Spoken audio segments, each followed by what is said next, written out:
day.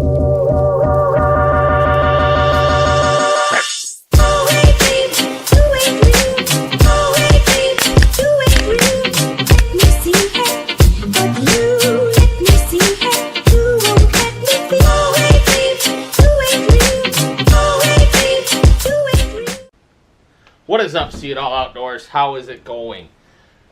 We're going to give you a little week check-in here. We had teal season opener this past weekend over Labor Day, and it was, for the most part, awesome. I can find a lot of positive in it. However, it was full of lightning storm, downpours, and wind and rain, and but overall, awesome day. Saturday was great. I think there's 4 of us. We shot 19 birds. Definitely could have done a little better. We weren't shooting the greatest, but hey, hunting's hunting. Sunday was not so good. None of the birds wanted to work. They just wanted to fly and do duck things, I guess. And then Sunday was a little bit better. We actually had some migrating flocks come in, and it worked out a little better. There's 3 of us. We ended with, I think, 6 out of 2 volleys. Should have had a lot more. We had a volley of 40 come in, and I'm pretty sure we only knocked 1 bird out of there, the 3 of us. But what do you do? Aside from that, then that was Monday, that was a little better. And then I went out this morning, and, you know, the weather looked good. We had a northeast wind. Everything was fine. I looked last night. There was some teal there. Not a whole lot, but there was some. There was enough that it was worth me getting up in the morning on my day off, so I went ahead and headed out.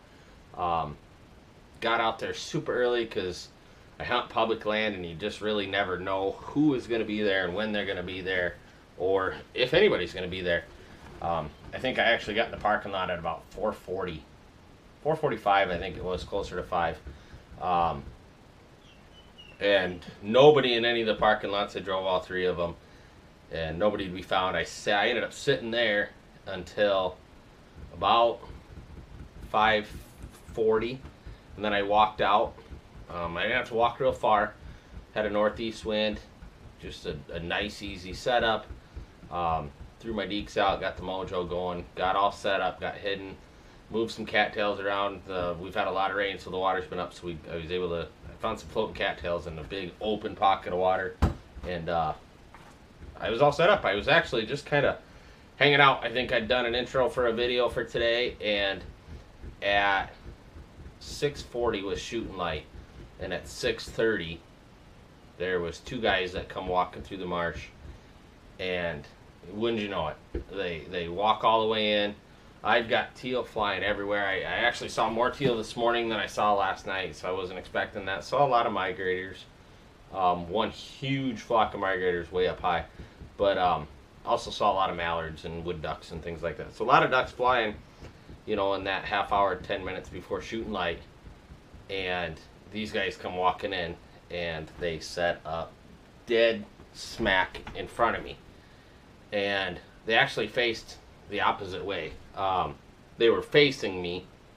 So, I don't know. I'm not really sure what they had going on. I had a light on my head, but not only that, but it was plenty light enough to see me. I mean, they walked within 100 yards, and they set up within 100 yards. So I shifted over just a little bit. I didn't want to move my decoys. I knew in my mind the flight was going to be fast, and it was going to be over fast. So I just kind of shifted off to the side. I figured, well, I'll try to pass shoot the birds that come by my decoys. I don't want to shoot at somebody. And then those guys ended up moving. They figured out they were facing the wind the wrong way, so then they turned around. But either way, they were still dead in line with me. So very frustrating. And then they had birds work right into their area, flew right into their decoys, and which is fine. That doesn't bother me. What bothers me is they had 3 singles come in and land in their decoys, and they waited. They landed. And then they water swat them. And I get it, everybody's water swat a bird before, but I think they did that 3 times. Every bird that came in, that's how they shot it. They let it get on the water, it was swimming, they shot it. So it's just frustrating to have a morning kind of busted like that. And not to mention, any time I had birds over me or behind me where, you know, they were going to get to me first, or they had to fly over me before them, they were just really hail calling on mallard calls. So just frustrating.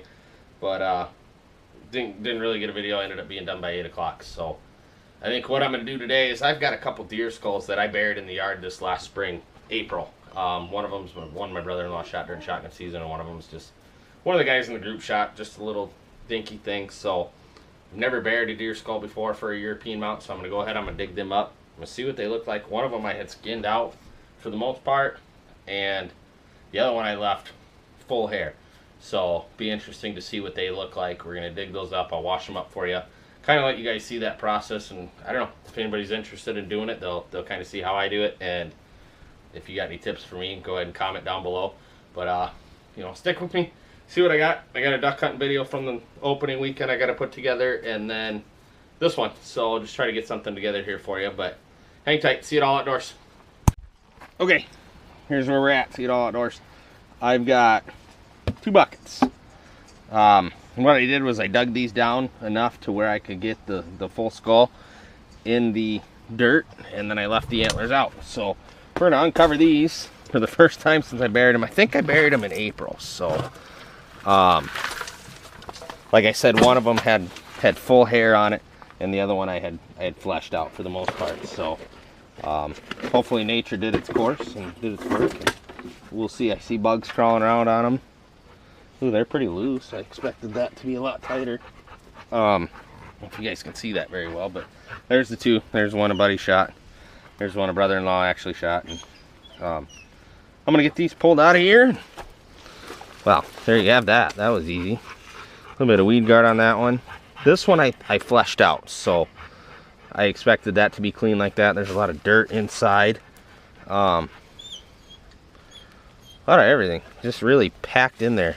Dirt all the way in the nasal cavity, and this one still had, I think, if I remember correct, still had the hide on it.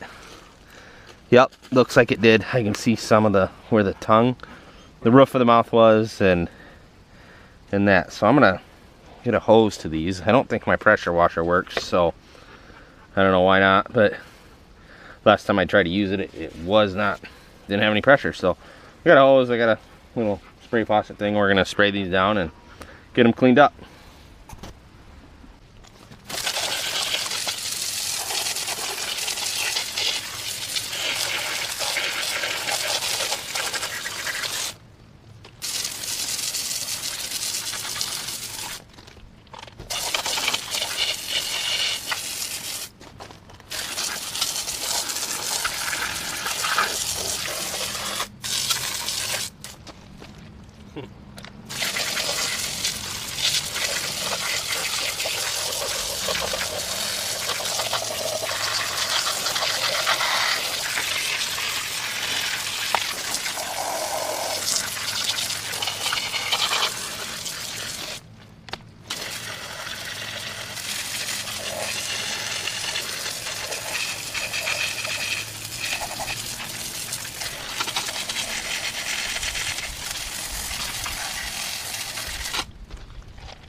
Whoops.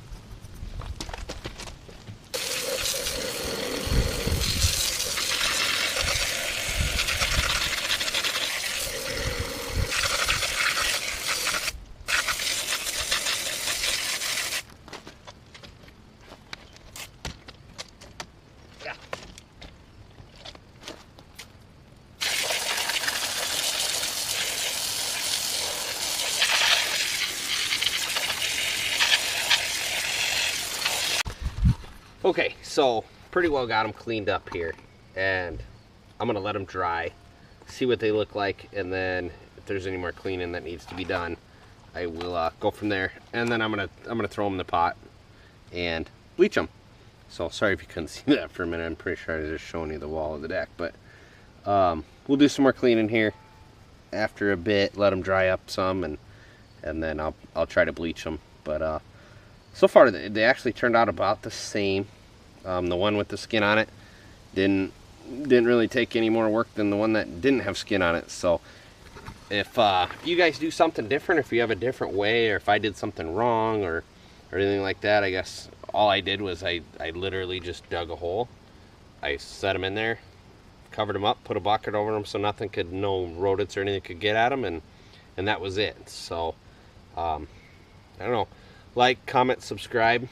In the comments, tell me what you would have done different, or how you do it different, and then I'll bleach them at some point, and I'll probably post a video of how they turned out at the end. So stay